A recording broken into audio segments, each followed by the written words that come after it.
नमस्कार प्यारे साथियों, कैसे हो आप सब। उम्मीद करती हूँ आप बहुत अच्छे होंगे और खूब मन लगाकर पढ़ाई कर रहे होंगे। मैं हिंदी व्याख्याता कविता सोरान आपके अपने YouTube चैनल केवी की कलम पर आपका हार्दिक स्वागत करती हूँ, अभिनंदन करती हूँ। दोस्तों, आज हम बात करेंगे कि व्याख्याता बनने के लिए यानी फर्स्ट ग्रेड और सेकंड ग्रेड दोनों की ही हम बात करेंगे कि दोनों की तैयारी के लिए आपको मिनिमम कितना समय तो चाहिए ही चाहिए, यानी इतनी लंबी तैयारी तो आपकी होनी ही चाहिए। तो साथियों, वैसे तो देखो हर व्यक्ति का अलग अलग व्यक्तित्व होता है, हर व्यक्ति की अलग अलग क्षमता होती है, उसकी कैचिंग पावर अलग होती है, मेमोरी पावर सबकी अलग अलग होती है कि कौन कितनी बार में कोई व्यक्ति किसी वस्तु को कितनी देर में याद रख सकता है, कर सकता है और उसको याद रख सकता है कितने लंबे समय तक। तो वो तो सभी व्यक्तिगत विभिन्नताएँ हैं अलग अलग, जैसा कि हम मनोविज्ञान में पढ़ते हैं। लेकिन इसके अलावा साथियों, अगर हम वास्तव में बात करें तो कम से कम 1 साल की तैयारी तो, चाहे फर्स्ट ग्रेड हो, चाहे सेकंड ग्रेड हो, चाहे थर्ड ग्रेड हो साथियों, कम से कम 1 साल की तैयारी तो पूरे समर्पण के साथ चाहिए ही चाहिए। इससे वैसे होने में तो साथियों किसी की इच्छा शक्ति बहुत मजबूत हो, जो अपने सपनों के पीछे अपने लक्ष्य के प्रति पागल हो, तो वो तो साथियों 6 महीने में भी तैयारी कर सकता है। और कोई विद्यार्थी ऐसा होता है जिसकी 1.5 से 2 साल में भी इतनी तैयारी नहीं हो पाती। तो वो तो सबकी अपनी अपनी क्षमता पर निर्भर करता है कि किसकी कितनी लगन है अपने काम के प्रति, किसकी इच्छा शक्ति कितनी मजबूत है, कौन ऐसे ज़बरदस्ती किसी के कहने से या किसी की देखा देखी तैयारी कर रहा है, वो तो इस बात पर निर्भर करता है साथियों। लेकिन सही से बताएं तो कम से कम 1 साल की जो तैयारी होती है वो बहुत अच्छी, एक साल का जो समय होता है उसमें साथियों आप आराम से second grade, first grade, third grade तीनों मतलब एक भर्ती आप निकाल सकते हो आराम से, एक ही लक्ष्य को लेकर चलो। ऐसा नहीं है कि बीच में आपने 3 महीने फर्स्ट की कर ली, फिर 3 महीने आप सेकंड की ओर मुड़ गए, फिर आपने 4 महीने रीट की कर ली, थर्ड ग्रेड की कर ली। ऐसे नहीं होता साथियों। एक ही लक्ष्य के लिए आपको, चाहे भर्ती कौन सी भी हो, फर्स्ट ग्रेड हो, सेकंड ग्रेड हो, थर्ड ग्रेड हो, उस एक ही भर्ती के लिए आपको सिर्फ लक्ष्य एक ही तय करना है। 2 नावों में कभी सवार नहीं होना है। अगर अभी तक भी आप इसी दुविधा में हैं तो साथियों, इस दुविधा से जितना जल्दी हो आप बाहर निकलिए, क्योंकि आपको चुनना सिर्फ एक ही है। हाँ, फॉर्म आप सभी लगा दीजिए, लेकिन आपको जैसे फर्स्ट ग्रेड की तैयारी करनी है तो फर्स्ट ग्रेड की ही करनी है। बाकी जो कॉमन सिलेबस है वो आपका साथ साथ हो जाएगा। बाद में सेकंड ग्रेड की भर्ती आए, पहले आए बाद में आए, तो आप उस हिसाब से उसको भी दे सकते हो, थर्ड ग्रेड को भी दे सकते हो। लेकिन अभी आपको लक्ष्य एक ही लेकर चलना होगा साथियों। और उसके लिए आपको कम से कम 1 साल की तैयारी चाहिए, जिसमें आप 4 से 5 महीने में तो आपके नोट्स तैयार हो जाने चाहिए। आराम से आपका एक बार सिलेबस कंप्लीट होकर पूरी तरह से आपके नोट्स बन जाने चाहिए। उसके बाद साथियों 5 महीने, 4 महीने कम से कम आपको रिवीजन के लिए चाहिए, जिसमें आप 2 से 3 बार अपने पूरे नोट्स का बार बार रिवीजन कर सको। यानी आपका पूरा पाठ्यक्रम कम से कम आपकी नज़रों में साथियों 1 साल में 5 से 6 बार निकल जाना चाहिए। पूरा पाठ्यक्रम की बात कर रही हूँ मैं, जिसमें आप सबसे पहले एक बार पढ़ते हो, उस समय तो आपको पता भी नहीं चलता कि क्या लिखा है, इसमें क्या बताना चाह रहा है। दूसरी बार आपको थोड़ी थोड़ी समझ आती है कि हाँ ये टॉपिक है, ये पाठ्यक्रम में हमारे बातें हैं, ये टॉपिक हैं, इस टॉपिक का ये भाग है। उसके बाद तीसरी बार जब आप पढ़ते हो तो आपको क्लियर होने लगता है कि हाँ, साथ साथ आप पीछे के प्रश्न पत्रों का हल करते हो, पीछे के प्रश्न पत्रों को आप देखते हो, तो तीसरी बार आपके समझ में आने लगता है कि हाँ, इस टॉपिक से इस प्रकार से प्रश्न उठते हैं, इस प्रकार से ये प्रश्न यहाँ से लिए गए हैं, ये यहाँ से लिए गए हैं। आपको तीसरी बार में समझ में आने लगता है। चौथी बार जब आप फिर पढ़ते हो तो आपको फिर क्लियर हो जाता है कि हाँ, ये सारी चीज़ें ऐसे ऐसे हैं। बिल्कुल आपके मतलब एक आपके मस्तिष्क में छवि बन जाती है आपके पाठ्यक्रम की कि मेरा ये पाठ्यक्रम है और यहाँ से ऐसे ऐसे प्रश्न पूछे जाते हैं। फिर साथियों आप 5 से 6 बार जब आपका रिवीजन हो जाता है ना, तो फिर मैं ये नहीं कहती कि आपको सब कुछ अंगुलियों पर याद हो जाएगा। अब अगर मैं मेरी बात करूँ साथियों, मेरी 114वीं रैंक आई है, लेकिन मैं ये नहीं कहती कि मुझे सब कुछ अंगुलियों पे याद है साथियों, क्योंकि मैंने जैसा कि आपको कल की वीडियो में बताया था, मैं एक औसत से भी कम दर्जे की विद्यार्थी रही हूँ। बस मेरी मेहनत का, मेरी सफलता का राज यही है साथियों कि मैंने बार बार चीज़ों को पढ़ा, मैंने बीच में छोड़ा नहीं। जैसे तो मैं आपको भी मतलब यही कहना चाहूँगी कि आप बिल्कुल भी, कितनी बार आप 5 से 6 बार अगर आप अपने पाठ्यक्रम को पढ़ लेते हैं, फिर भी आपको यही लगेगा कि मुझे कुछ याद नहीं है। लेकिन वो सिर्फ हमारे दिमाग में ऐसे हुआ रहता है कि हमें कुछ याद नहीं है। लेकिन जब परीक्षा में, क्योंकि हमें वहाँ लिखना नहीं होता साथियों, हमारे सामने वहाँ 4 ऑप्शन मिलेंगे हमें, और उस 4 ऑप्शन में हम आराम से पहुँच जाएंगे अपने उत्तर तक। अगर हमारा पाठ्यक्रम हमारी आँखों से 5 से 6 बार आँखों से निकल चुका है तो हम आराम से अपने उत्तर तक पहुँच जाएंगे। तो इसके लिए आपका कम से कम 5 से 6 बार पाठ्यक्रम पढ़ा होना चाहिए। जिन साथियों ने नोट्स बना लिए हैं, जिनका 2 से 3 बार रिवीजन हो चुका है, पढ़ चुके हैं, वो कोई टेस्ट सीरीज ज्वाइन कर सकते हैं या फिर कोई ऑब्जेक्टिव टाइप बुक ला सकते हैं अभ्यास के लिए। आप मेरे से बार बार पूछते हो, तो साथियों मैं कोई बुक लेकर नहीं आई थी तो मैं कैसे बता सकती हूँ किसी बुक के बारे में।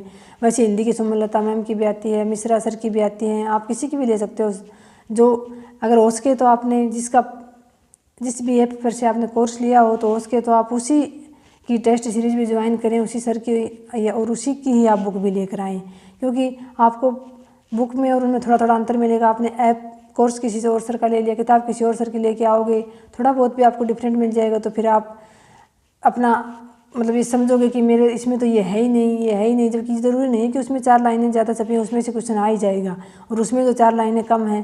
मैटर लगभग सब में सेम सा रहता है, बस थोड़ा बहुत डिफरेंट होता है। किसी के लिखने में कोई थोड़ी सी भाषा किसी की कठिन हो सकती है, किसी की भाषा थोड़ी सी सरल हो सकती है लिखने में, बाकी मैटर सभी में मिलता है साथियों, सभी से क्वेश्चन आते हैं। इसलिए मैं बार बार मैं आपको कईयों का नाम बता देती हूँ। तो मैं ये नहीं कहती कि आपको सभी का कोर्स लेना है, सभी की वीडियो देखने में, तो हमेशा यही कहती हूँ कि आप सिर्फ और सिर्फ एक ही सर का कोर्स लें, उन्हीं की वीडियो देखें और उन्हीं की अगर लेकर आना चाहें तो आप किताब लेकर आएँ। जबकि मेरा तो ये मानना है, अगर आपने 2 से 3 भाग का जीके का आपने कोर्स ले लिया है, बाकी के आप किताबों से नोट्स बना लो, और अगर आपने कोर्स ले लिया है हिंदी का भी तो आप उसी से नोट्स तैयार कर लो। मैं तो नहीं कहूँगी आपको कोई भी गाइड लाने की, क्योंकि मैं कोई गाइड लेकर आई नहीं थी, मैंने किसी भी गाइड का सहारा नहीं लिया था, और आज एक अच्छी रैंक के साथ आपके सामने सिलेक्शन लिए बैठी हूँ। लेकिन मैं कोई भी गाइड लेकर नहीं आई थी, मैंने आपको बार बार बता दिया, मैंने जो कोर्स लिया था उसके बारे में मैंने बता रखा है आपको। और मेरी अब की तैयारी बताऊँ साथियों, तो कम से कम लगभग 1 साल की मेरी पूरी मेहनत थी ये। बाकी तो देखो 2014 से मैंने बताया आपको, 2014 में बीएड कंप्लीट हुई थी, 13 में, तो 14 से मैंने एग्ज़ाम देने शुरू किए थे, तभी से पढ़ ही रहे हैं। तो आप ये मानिए पीछे का ये तो है नहीं कि हमारा साफ हो जाता है, कुछ ना कुछ तो याद रहता ही है, हमें याद किया हुआ तो हम वो तो तभी से जुड़ता आ रहा साथियों, तभी तो इतनी अच्छी रैंक से चयन हो गया। नहीं तो मुझे नहीं लगता था 1 साल में, क्योंकि 1 साल में जब लोग 12 से 13 घंटे 10 12 13 घंटा कंटिन्यू 1 साल तक पढ़ते हैं, तब जाकर उनकी इतनी अच्छी तैयारी हो पाती है। जबकि मुझे नहीं लगता मैं कभी भी 12-13 घंटे पढ़ी होगी तैयारी के दौरान। 5 से 6 घंटे मेरे औसत थे, अंतिम समय में 2 ढाई 3 महीने मैं 9-10 घंटे भी पढ़ी होगी साथियों। इससे ज़्यादा मैं तो 12 से 13 घंटे नहीं पढ़ पाई थी कभी भी। हाँ, वो बात अलग है, दिन में काम करते हुए मैं वीडियो सुन लेती थी, उनको तो हम काउंट करें तो साथियों 15 से 16 घंटे भी हो सकते हैं वो तो।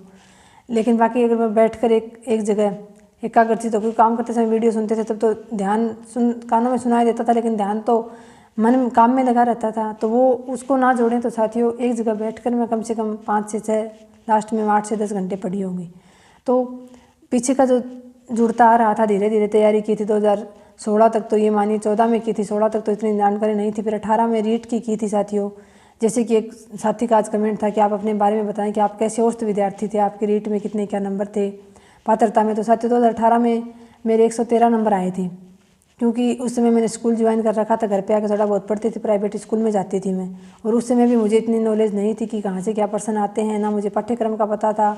बस ऐसी एक किताब ला रखी थी, एक लक्ष्य की गाइड, और उससे मैं पढ़ी थी, और उसी से मेरे 113 नंबर आए थे साथियों। लेकिन ओबीसी कैटेगरी का तो 113 से हो गए थे सिलेक्शन, लेकिन मेरा जनरल कैटेगरी की वजह से मैं रह गई थी साथियों, कुछ पॉइंटों में ही मेरा नहीं हो पाया था।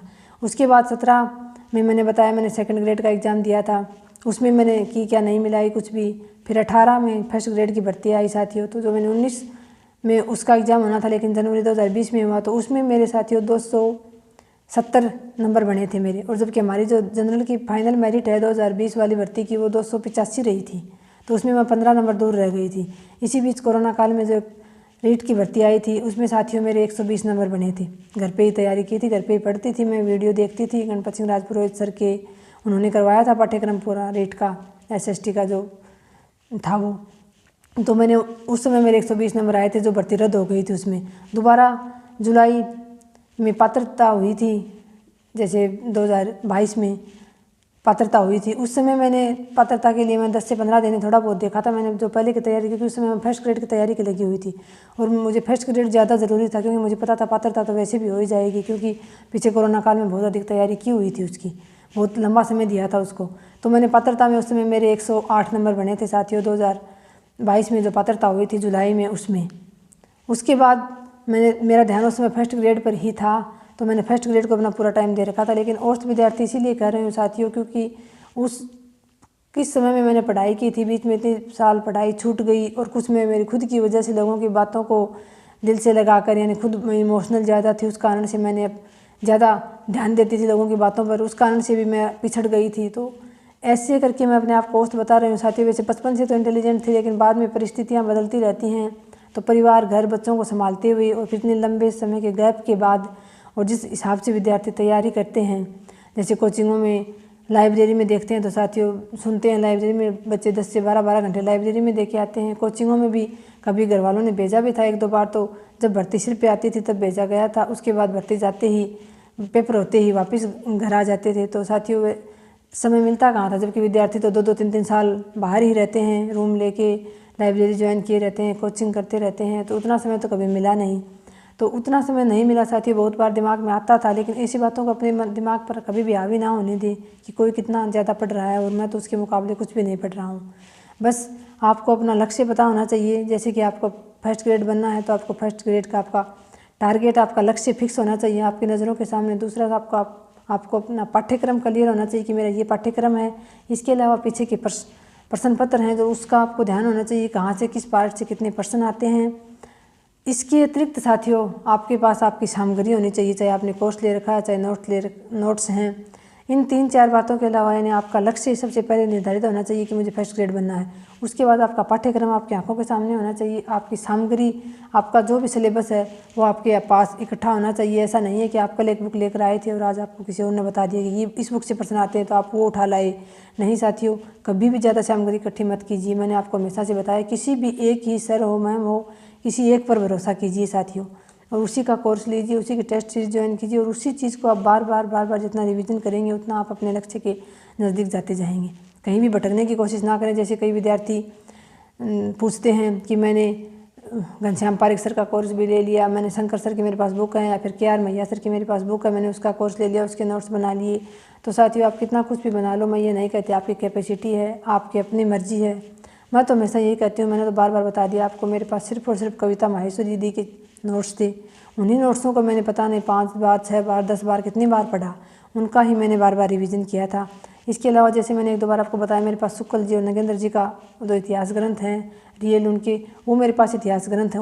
उनको मैंने पहले पढ़ा था कोरोना काल में, और 2019 वाली जो भर्ती थी ना फर्स्ट ग्रेड की, उस समय मैंने उनको ज़रूर पढ़ा था, अंडरलाइन कर रखा था। लेकिन इस भर्ती में अगर मैं बात करूँ तो मैंने उनको कभी कभार थोड़ा बहुत खोल कर देखा हो तो अलग बात है। बाकी कविता माहेश्वरी दी वाले नोट्स, इसके अलावा KR मैया सर का कोर्स लिया था पाठ्यक्रम चेंज होने के बाद, उसकी सिर्फ और सिर्फ मैंने वीडियो सुने थे साथियों। ना तो मैंने नोट्स बनाए, ना मैंने PDF निकलवाई, ना मैं कभी उनके बैठ के वीडियो देख पाई साथियों। सिर्फ और सिर्फ मैं काम करते हुए वीडियो सुनती थी KR मैया सर की। इसके अलावा मैं यूट्यूब से भी कई बार, जैसे सुमलता मैम भी कोई लेके आती थी कोई अभ्यास के लिए, तो उसको मैं दे देती थी, टेस्ट सीरीज देख लेती थी मैं उनकी। इसके अलावा कोई जैसे कम समझ में आया होता था तो मैं KR मैया सर का पहले का कोई वीडियो मिल जाता था, वो भी यूट्यूब से मैं ज़रूर बहुत सारे अलग अलग वीडियो देख लेती थी। लेकिन मैंने सिर्फ और सिर्फ नोट्स कविता माहेश्वरी दी वाले ही पढ़े थे साथियों। वो बहुत ही अच्छे नोट्स हैं। सरस्वती पांडे वाली जो बुक आती है उसमें से बनाए हुए नोट्स हैं वो, एक प्रकार से उसके निचोड़ हैं वो। अगर आप किसी भी इतिहास ग्रंथ लेना चाहते हैं तो मैं तो आपको यही कहूँगी, आप सरस्वती पांडे जी की जो इतिहास आता है वो लीजिए। उसमें आप अंडरलाइन करके, अगर आपके पास इतना समय नहीं है कि आप नोट्स बना पाएँ तो आप उसमें अंडरलाइन करके पढ़िए, उसी को आप बार पढ़िए। आपने नोट्स निकलवा लिए कविता माहेश्वरी दी वाले तो बहुत अच्छी बात है, आप उनको बार पढ़िए। कोर्स ले रखा है तो और भी अच्छी बात है, उस कोर्स से अपने खुद के नोट्स तो तैयार करें तो बहुत अच्छी बात है। ना कर पाएँ तो उनकी PDF निकलवा लीजिए।